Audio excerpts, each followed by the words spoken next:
Okay. And now we're running in progress. Okay.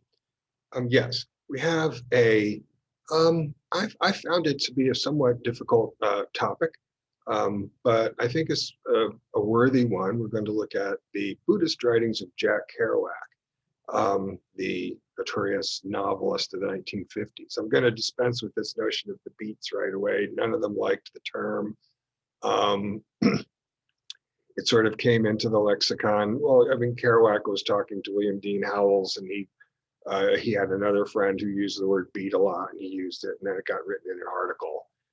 So everyone, but none of these people that I'm going to mention today wanted to be called beats. And I think really the relationship that's important in terms of literary history is the relationship between Allen Ginsberg and Jack Kerouac and their shared interest in Buddhism throughout the 1950s. So um, now, okay, so having said that, I want to say a couple more things just about Kerouac and John. I don't want to get lost in giving some sort of general assessment of Jack Kerouac. I'm not here as a fanboy of Jack Kerouac. I'm certainly not here as an apologist for Jack Kerouac. I want to sort of confront the Buddhist writings and give a fair assessment of them. And I think when I'm done doing that today, you can judge for yourself whether I did that. I do want to say a couple of other things about Jack Kerouac, just for people who might not be familiar with him. I'm going to explain for a minute or two what On the Road was. Partially because I think he's underappreciated not necessarily in terms of his quality as a literary artist, although he's very prolific and has about 15 novels and a lot of other writings. But I think he's underrated at this historical moment. I'm talking the year 2021, because people don't appreciate how influential he was, what a cultural icon he was. In fact, there's an old 60s television show, Route 66, about these two guys kind of bumming around the country and getting jobs and having adventures. And Kerouac actually considered suing the television producers of that show because that show is so obviously a riff on the Road. On the Road, which was published in 1957, made a huge splash and made Kerouac into a kind of icon, an icon that he was not, that he didn't want to represent, that he didn't even understand. Jack Kerouac was not understood by the public at all, for what it's worth, but he managed to be in a place and a time um, when he I think is historically important. As to that, then I also want to say these notes here. Um, Another thing about Kerouac is he's a modernist artist. He's a modernist writer. His touchstones are people like James Joyce and Gertrude Stein. He's a big fan of Thomas Wolfe.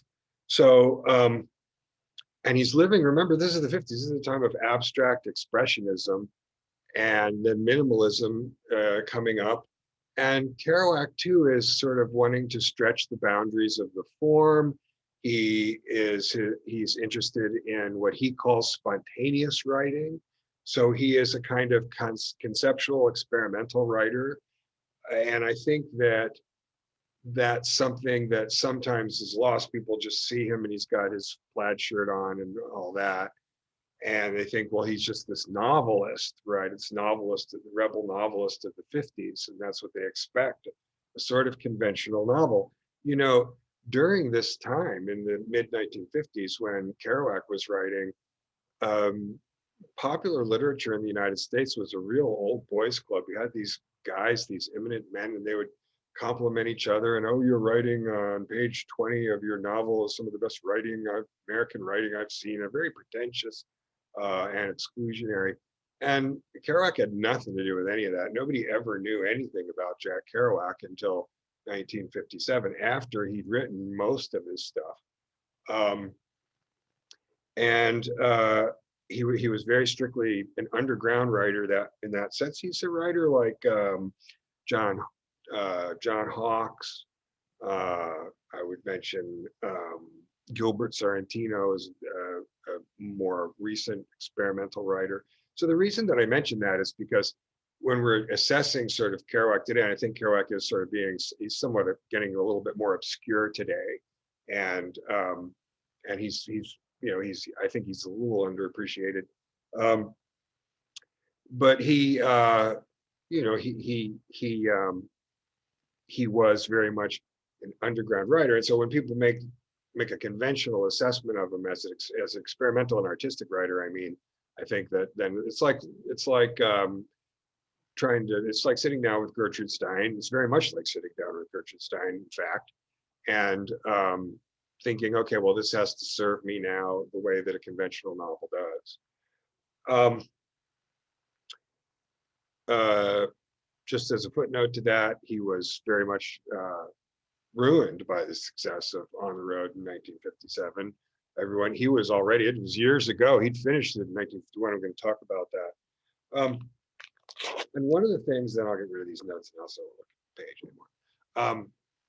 So one of the things, then the last thing I'll say before we go here, let's go to the screen share fact right now, is that then he's an important Buddhist writer, because Buddhism is coming into the United States. What I mainly aim to do here today is to give an introduction to his Buddhist writings and a little bit of an assessment of him as a writer on Buddhism, if he even is a writer on Buddhism, and I'm willing to go to that kind of question. You'll also see that I subtitled it Coming to Be and Passing Away. It's the coming to be and passing away of Kerouac's Buddhism. That's what's coming to be and passing away. It comes to be in 1953, 1954, and by about 1958, 1959, it's pretty much all gone. And the writings we're going to look at today were written during those years. Okay. So again, a little bit more about the historical Kerouac, assuming that not everybody today is that familiar with Kerouac. When I was young, a child in the 60s, in high school and college in the 70s, Jack Kerouac was still a kind of iconic figure like Che Guevara or Marilyn Monroe or Elvis Presley. You know, there's a very iconic picture of him I'm going to show you in a second, as there are of all those people, Bob Marley, you know, and Jack Kerouac was kind of one of those, and he symbolized in those cultural memes, being, as the title of his book is, on the road, this kind of free spirit, this whole biker ethos and all that kind of stuff had a lot to do with Kerouac. So he shows up.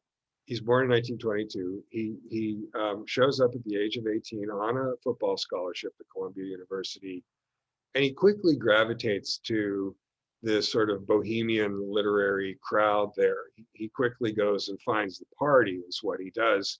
He's very curious. He's very smart. He's a little bit feral. He's a little bit out of control. He breaks his leg the first season, fights with the coach the second season. He only does 2 years of college and then he drops out. I'm sure the classes he took were well excavated and so on. But I mean, Jack Kerouac is an autodidact. He's self-educated. And there are a great many literary allusions throughout his work. He clearly is very widely read. So that's another interesting thing about Jack Kerouac, I think. But he's, as I say, he's young, he's strong, and he's got an incredible amount of energy. He's sort of looking for the party. And this sort of quest for a kind of ecstatic experience, I think, is something that Jack Kerouac never really, I would say, sort of grows out of, in a sense.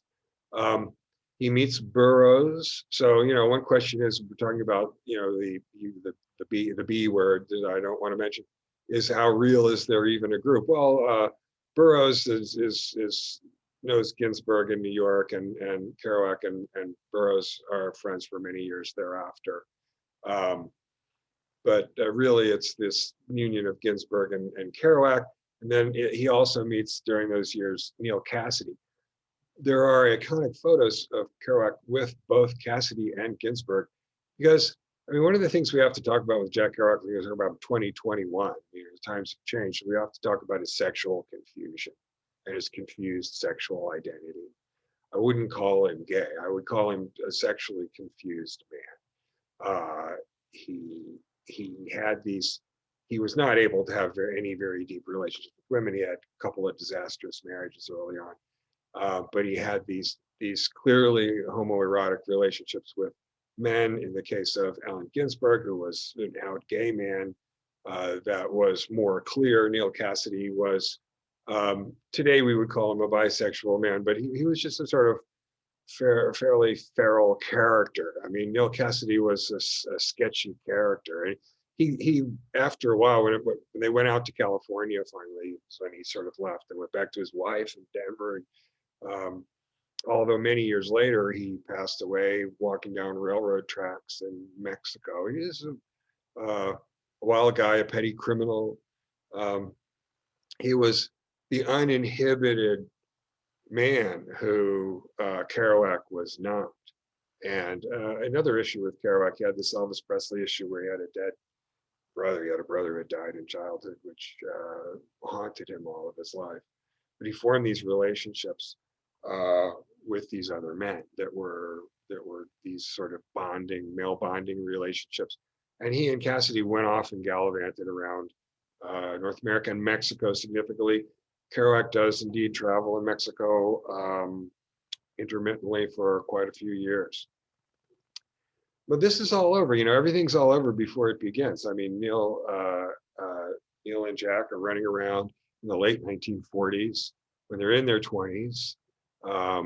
It's all over, and by 1952, but in 1951, Kerouac starts, he pastes together this very long reel, I think it's about 120 feet long, of paper, a roll of paper that he feeds through his typewriter, and this frenzy of writing writes the whole thing out. Again, experimental writer. It's like Stein's automatic writing. He calls it spontaneous writing. He's got some of the same goals that she does in terms of sort of getting around the conventional Cartesian self, if you will, or just to be fancy about it. 1951, he finishes it. He doesn't get published for 6 years. 6 very long years during which Kerouac wrote most of his stuff. Again, a very prolific person who really bore down at the table. I mean, he's got like 15 novels and 10 books of poetry. But in 1951, when he writes it, he's 29. He's in his earlier in his 20s when these events occur, and when it's published, he's 35. Things have changed. People want him to be, the guy from On the Road. Here he is. That's Neil Cassidy on the left and Jack Kerouac on the right, and clearly, they ran around, got in a lot of trouble. And there he is working on the scroll. I don't know. I guess he's just reading. He can't edit it, can he? There's the scroll. Looking sort of Sumerian.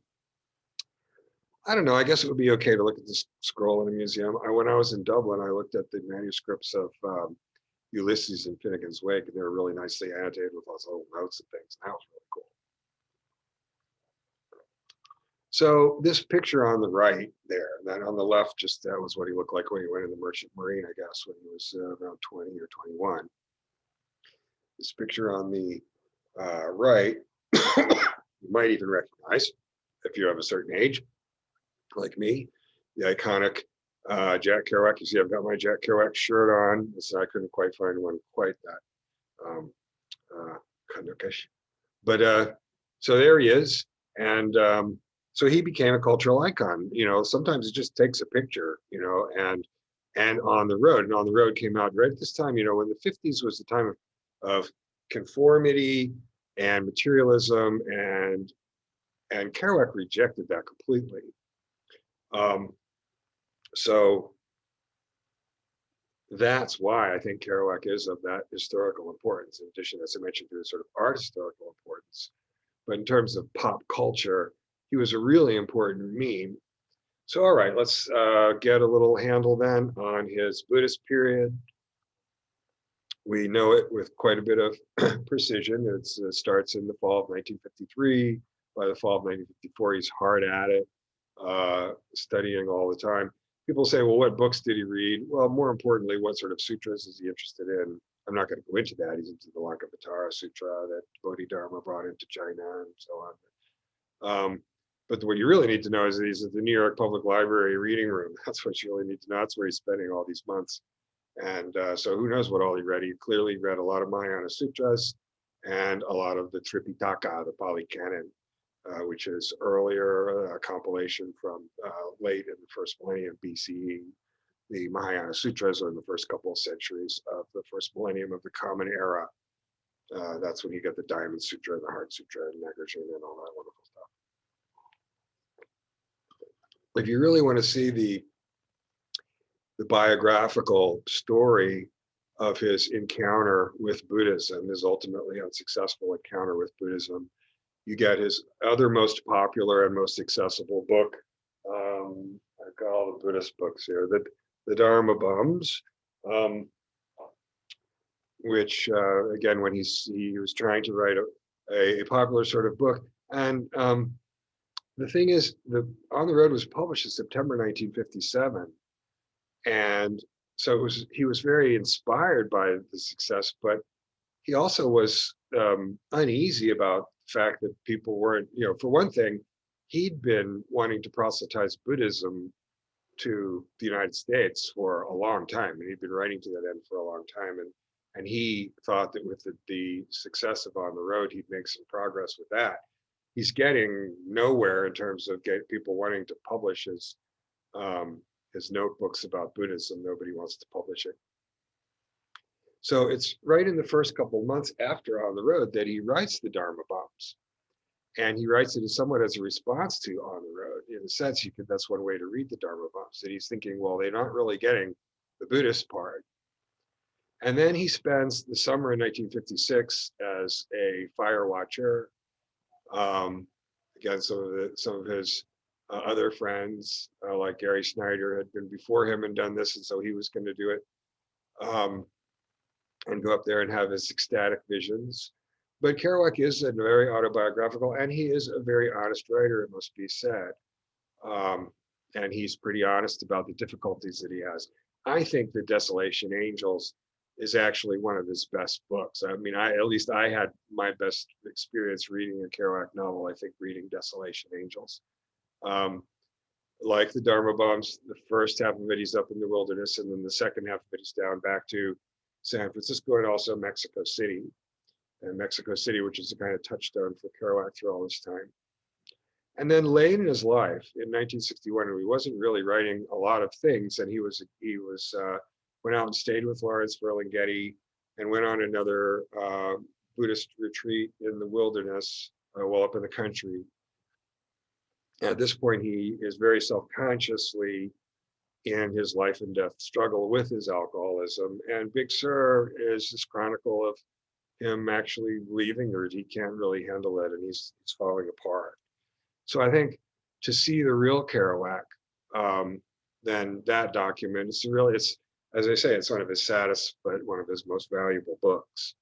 And so those three will tell you, he goes through this arc, and I want to talk about sort of what attracted him to Buddhism and the role that the Buddhism played in his life. But let's look at these specific books, the Buddhist writings. He started his investigation in 1953, sort of discovers Buddhism. And he starts keeping these notes, which he keeps all the way until the spring of 1956. And he carries it around. It was famous. I mean, people knew he had all these manuscripts all the time. And he was always trying to get someone to take some of the Dharma. And one of the publishers, well, can you guarantee that 600 people will buy a copy? And Kerouac said, gosh, I don't even know 600 people. It was not actually edited and published until 1997. As I say, it's called Some of the Dharma. It's a big book, and they've done a pretty good job, I think. Let me stop the share. A pretty good job. He has all these patterns and boxes and arrows and things, and so it's penguin, of course, and it's a good for what it is. I'm not sure that I'm not going to tell everybody here that they're going to enjoy sitting down and reading through. It's not the kind of thing that you read through, really. It's notes. I guess he perfectly well when they didn't publish it. So then he decides that he needs to get a um, a short book. He's going to write a biography of the Buddha. It went through several titles, but eventually ended up calling it "Wake Up: Life of the Buddha." Um, and that also was not published then. It was sort of forgotten. It's actually pretty good, except it has one absolutely fatal flaw that I'm going to talk about soon, which makes it, for me, for example, as a teacher, not a book that I would use for the class. But I'll get to that in a second. And then he did spend time with Gary Snyder, the Zen Buddhist, very accomplished Zen Buddhist in California, and Snyder into the Japanese Zen, Buddhism. Kerouac really more attracted to these original Indian Buddhist writings, these Sanskrit writings. And so Snyder said you should write some sutra. And so there is, and this was published, it's always been in print with City Lights, and that's the scripture of the golden eternity, where he's talking about everybody being the golden eternity, or the golden eternity being everything. That's sort of his theme. Let me read you just one of the verses from the scripture of golden eternity. I'm trying to get trying to get into the books a little in the video here. Again, this is from the scripture of the golden eternity. It is a set of verses which Kerouac wrote in 1956, meant as along the lines of Mahayana Sutras, where he's talking about the golden eternity. A disturbed and frightened man is like the golden eternity, experimentally pretending at feeling the disturbed and frightened mood. A calm and joyous man is like the golden eternity, pretending at experimenting with that experience. A man experiencing his sentient being is like the golden eternity, pretending at trying that out too. A man who has no thoughts is like the golden eternity, pretending at being itself. Because the emptiness of everything has no beginning and no end, and at present it is infinite. This emptiness of everything, emptiness as own being, is a Mahayana notion that we associate with the philosopher Nagarjuna, and Kerouac actually seems to know a good bit about that, which again is interesting because we're talking here about his assessment as a Buddhist. He's very smart. And then Mexico City Blues, I have to mention. Oops, don't have a copy of Mexico City Blues here with me. A compendium of the poetry that he wrote during this period, and so also very much involved with Buddhism and with his problem of not being able to publish, and with his problems with alcoholism. Published it in 1959, and very well regarded, very well received critically too, by the way. Mexico City Blues was by the critical community. Sometimes people think Kerouac is lightweight as a poet. Again, I think Kerouac sort of willfully got in his own way in terms of some of this reputation. Allen Ginsberg, who was primarily a poet, was a great defender of Jack Kerouac, by the way, including late in Kerouac's life after he had rejected Ginsberg and his dotage. And Ginsberg continued to be a very stout advocate of Kerouac. We'll talk about what some other people thought about it. So what is he? Is he a Catholic? He's not really. He always saw himself as a Catholic. Again, this is something that, talk about misunderstanding what he was. He was someone who saw himself as a Catholic mystic, someone who was opposed to atheism. He was a Mariolater. He was sort of in love. He sort of worshipped the Virgin Mary as a sort of mystical wing of Catholicism. Very religious man, a man who was into sort of the, if you were to use the way he would talk, the bloody magic of the dogma of religion. I mean, and religion, as I think we saw even in the little bit of the sutra that I read, has teeth for him. I mean, Catholic and Mexico City, I mean, he reminds me sometimes of sort of the Aztecs in the Day of the Dead or something. He says, dead is the best age. He says all these things that are sort of Catholic death cult things. He says committing suicide accomplishes nothing, not committing suicide accomplishes nothing, which is kind of interesting thing to say about the soul. So he was into this Catholicism all the way through. Nobody ever noticed, but it was one of the most important things to him. And then he was really into proselytizing Buddhism for a few years, coming up into the late 1950s, after which he sort of lost interest. The idea that your problem is the body and the flesh, an idea that he just associated with both of these, and a quietist attitude. I mean, pretty much all this stuff that he gets from this somewhat voodoo-y Mariolatrist Catholicism, he pretty much projected onto Buddhism without too much trouble. He's a really smart person. Um, and then that third bullet point I already went over, that is to say, he is interested in these being out of the box, having high concepts in terms of his approach to writing. And so sometimes when we are assessing his fiction, I think that gets in the way. And because he's a sort of high concept art modernist person. And that's also here in the if you want to call it nonfiction. I don't know if he ever wrote any fiction. But the last bullet point is the most important thing, which is that Kerouac is a mystic. Kerouac, he liked the word beat because of beatific visions like Saint Teresa. And he talks about Saint Teresa in his notes. He's into Saint Teresa and her rays and all that kind of stuff.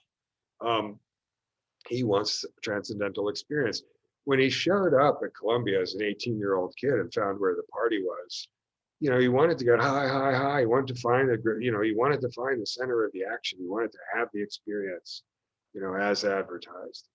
And I think he's still very much always like that. He's always searching for an experience that is kind of transcendental or otherworldly or sort of ultimately worldly. Which, I mean, in Eastern practice, that sort of raises some questions, I think, about whether or not you're really getting the idea. Very much a social outsider.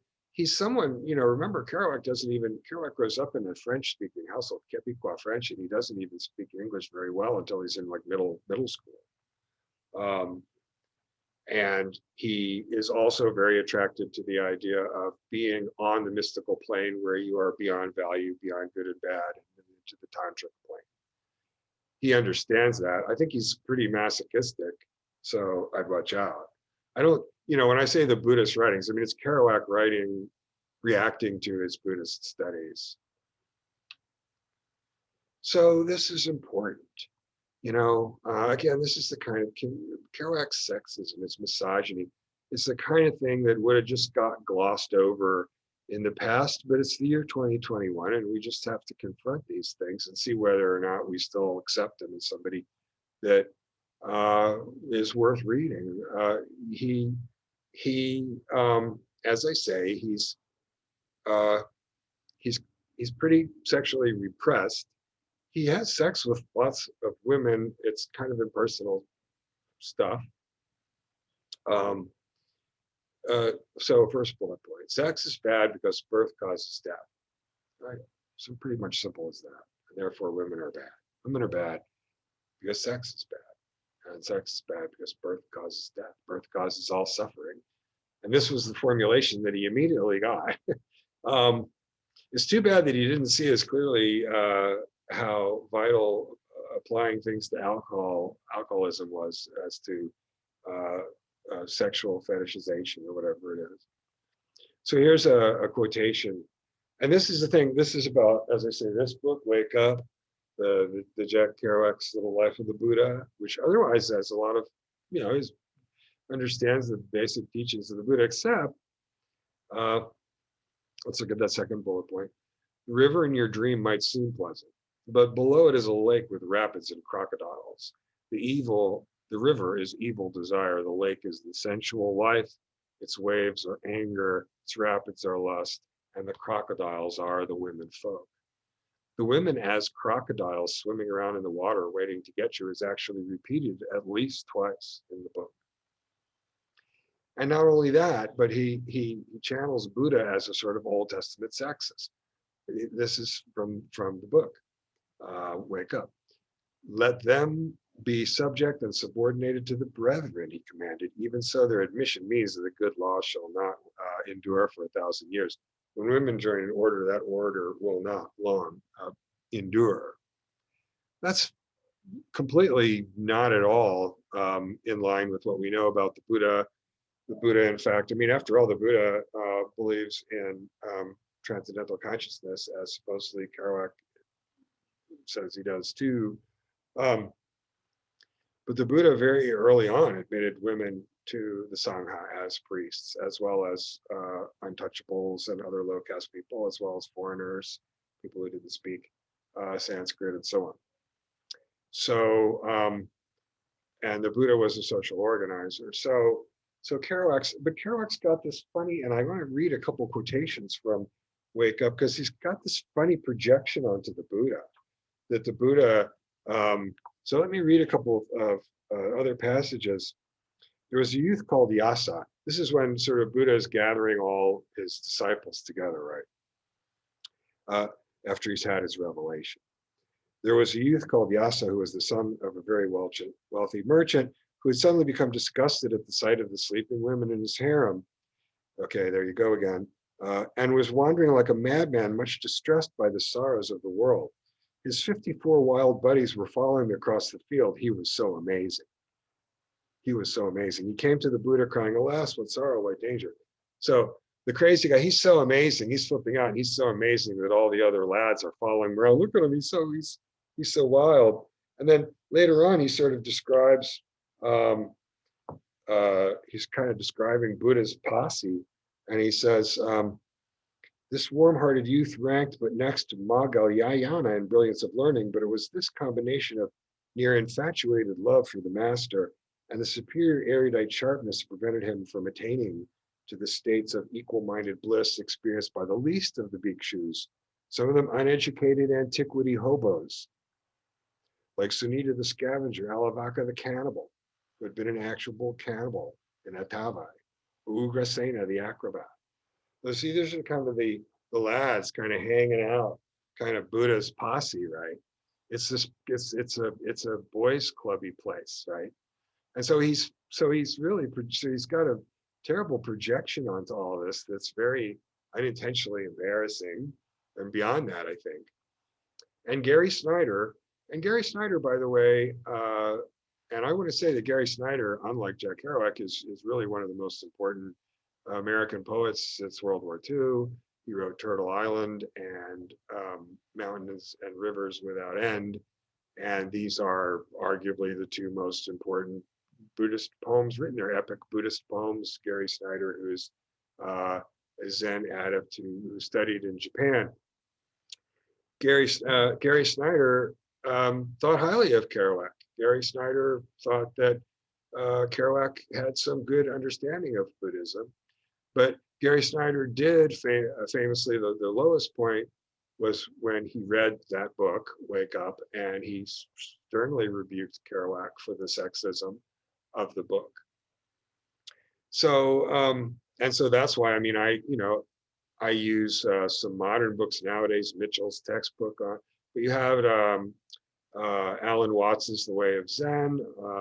It's pretty specific and scholarly. You have Rahula's book, What the Buddha Taught, but again, that was written in Paris in the 1950s. But I wouldn't recommend this book to Wake Up, The Life of the Buddha by Jack Kerouac, because he's got this crazy sexually confused misogyny. It's embarrassing, but there it is. And then also there's the little matter of his terminal alcoholism. Making this video, I was saying, this is actually the 100th video. So I thought, I'll do something I want to do. I want to go explore Kerouac's Buddhist writings, but it's a sad story. Alcoholism wins the battle. And Kerouac understands that if he could, he understands the Buddha Dharma teaching about the cycle of craving and satisfaction, the 12-step wheel of dependent arising. He understands it all too well. He understands that he could overcome his craving if only he could master it, but he never manages to really lock himself down. And On the Road, when it's finally published in 1957, and now you have all these people. Here's 35-year-old Kerouac, who's been immersed in Buddhism for a couple of years, And now all these strangers want to, get him drunk and see if the night gets wild and all this other stuff that just isn't, never even was him at all, right? I mean, he never even was the person that they thought he was from the book. But now he's not even the person that he was when he wrote the book, including the character that was the person that he was not. So he's really alienated by that experience, and among other things, really disappointed by the failure of the Buddhist message to get across, because he thought that that might be something. But I'm not sure what Kerouac even thought success was going to be, because he absolutely couldn't handle it. He couldn't handle being around all those people. He withdrew. He went back to live with his mom. Eventually, I think that his relationship with Allen Ginsberg kind of gave him permission to study Buddhism, but he kind of turned on Allen Ginsberg, turned against being open-minded about his autoeroticism. That just got completely shut down, and just sort of withered away. It was a long goodbye. I mean, he was in a bar apparently in 1969 and offended some people, and they knocked him down or something. But it was because of his liver was in such bad shape that he went into a abdominal hemorrhage a couple of days later, and he died at the age of 47. I want to mention, Dostoevsky had a bad problem with gambling, and Dostoevsky has a book called The Gambler, where he's very honest about the experience of the gambling addiction. When his alcoholism peeps through it, because in the bit of the Dharma and some of the Dharma, he thinks he's writing it for Allen Ginsberg. At least that's what he tells himself. So he really is quite honest there. And a Big Sur in the novel Subterraneans, after Desolation Angels. I would recommend the Subterraneans, the ones that everybody reads are on the road in Dharma books. And then there's this terrible document, Big Sur. But they are, I think, of some use, but there's some use in terms of looking at someone wrestling unsuccessfully and terminally and fatally with alcoholism. So, he's very flawed, damaged. What about his Buddhism? Okay, well, I'm going to give an assessment of that briefly. I do teach Asian philosophy and religion, including Buddhism. One thing he does, lots of people do this, he reads it as idealism, that says everything is mental. He's really close because everything is mental, but notice the real thing is, if everything is mental, nothing is mental, right? I mean, if everything is mental, then there's no distinction between the physical and the mental. So this idea that everything is mental, the word I always use in a pejorative way is Cartesian, right? That is thinking that being a kind of mind-body dualist, which I don't think is the right assessment of Buddhism. So that's a very common general problem with it. He does, however, very much, although he doesn't live this out in his real life, certainly not with his, certainly not in his relationships. He's a deadbeat dad, by the way, unfortunately. But he gets the story. In Mahayana Buddhism, the idea is that the real Bodhisattva, the real Buddha, having attained nirvana, having attained the freedom from the soul, the ego soul, now makes a selfless decision to return to the world of dukkha, the world of suffering, until all conscious beings are liberated from suffering. And this is an expression also of a metaphysical notion of the unity of all things, which is common to Buddhism and Taoism. Kerouac's also into Taoism and has quite a few notes on Taoism, by the way, through these writings. Robert Thurman, probably the most famous American Buddhist scholar, writes an introduction to Wake Up, also published by Penguin. And he claims, and he says, I think persuasively, that with Kerouac, we get more of that kind of emphasis on compassion that you see, for example, in the public statements of the Dalai Lama all the time, whereas Zen Buddhism is more kind of personal/impersonal, more about rising above emotions than the Mahayana, wanting to feel that universal sort of compassion. Robert Thurman opines. And Alan Watts said, so now what we got Gary Snyder said that he thought that Kerouac was smart and had an interesting grasp of Buddhism for what it's worth, and stayed loyal to Kerouac too, also as a friend for what it's worth. Robert Thurman writes a fairly affectionate introduction. Alan Watts says Kerouac has Zen flesh but no Zen bones. The way I read that is Zen bones, like I see that as being about Kerouac's Buddhist practice. He doesn't really have one. He doesn't have a good one. He doesn't do sitting meditation much. He's got something when he's older, because he calls his dhyana sessions, but it's not clear exactly what he's doing there. He's drinking. I read it as that Alan Watts sees that there's not that kind of disciplined edge to Kerouac. I think that's probably true enough. Thurman sees it as has a sort of notion that Zen school is harder edged, and so he sees that in it. Oh, maybe that both of those are true. I would say, because Nagarjuna, I mentioned Nagarjuna before, Nagarjuna's Metaphysics of Emptiness, that's really right now in the year 2021, while I'm doing this, a big issue. There are books coming out, philosophers looking at Nagarjuna's thought.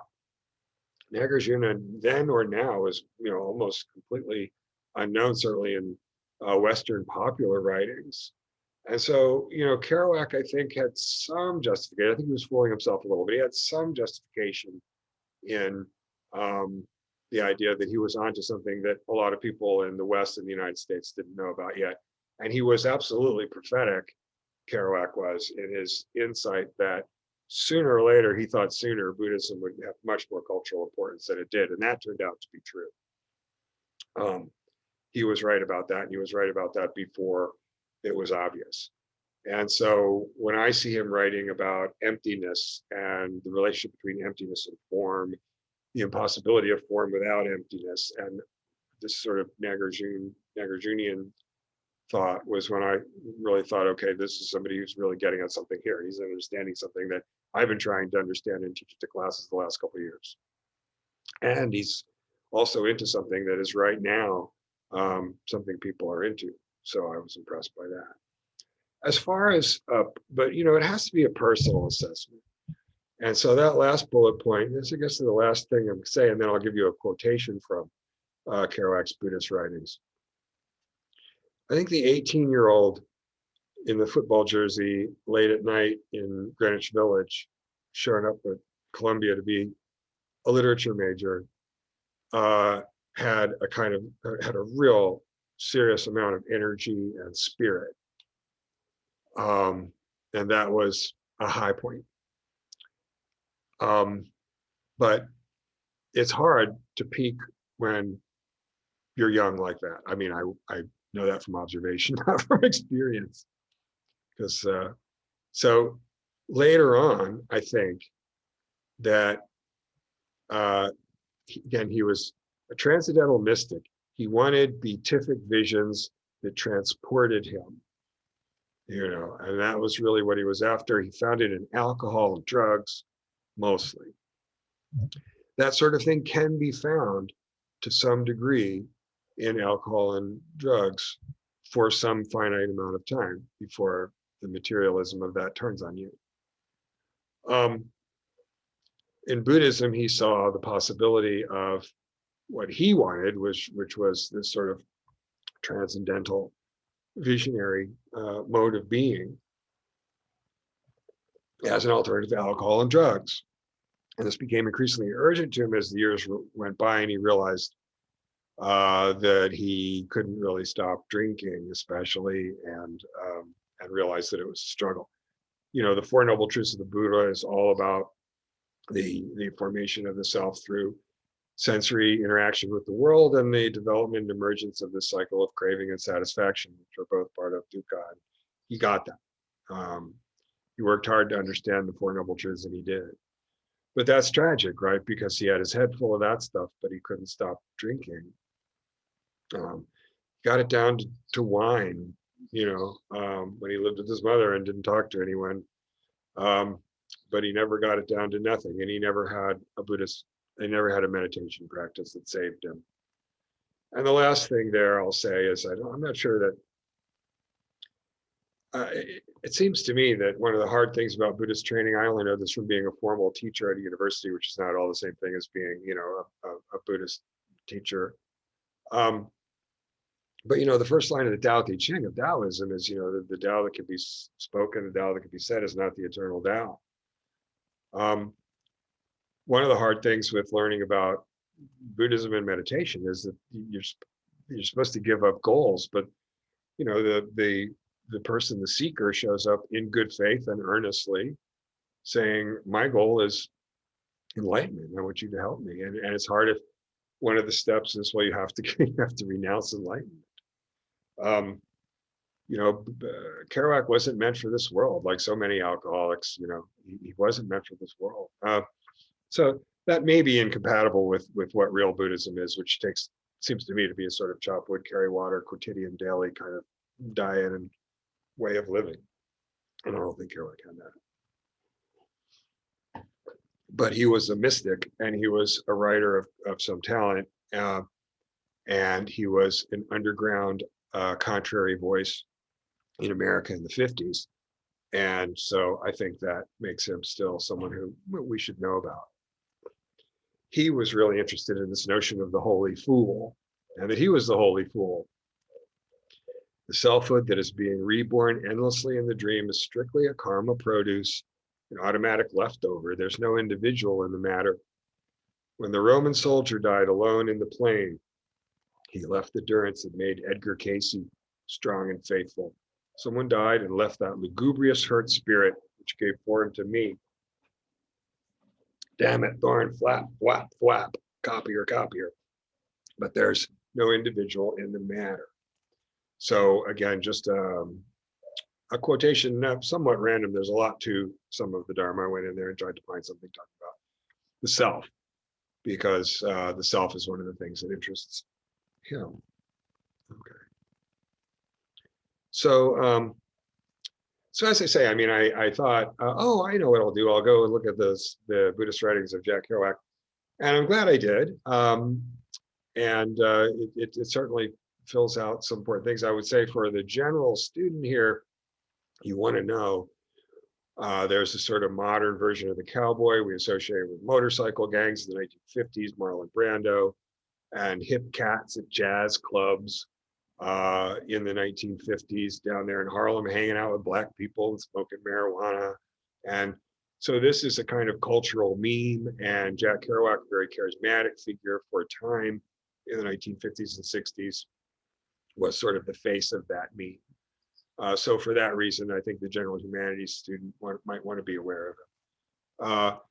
For the student of underground poetry in the United States and underground literature in the United States, he's a fountainhead. He's crucial. All right. So the Buddhist writings of Jack Kerouac, and that was and this is the 100th video that I've filmed.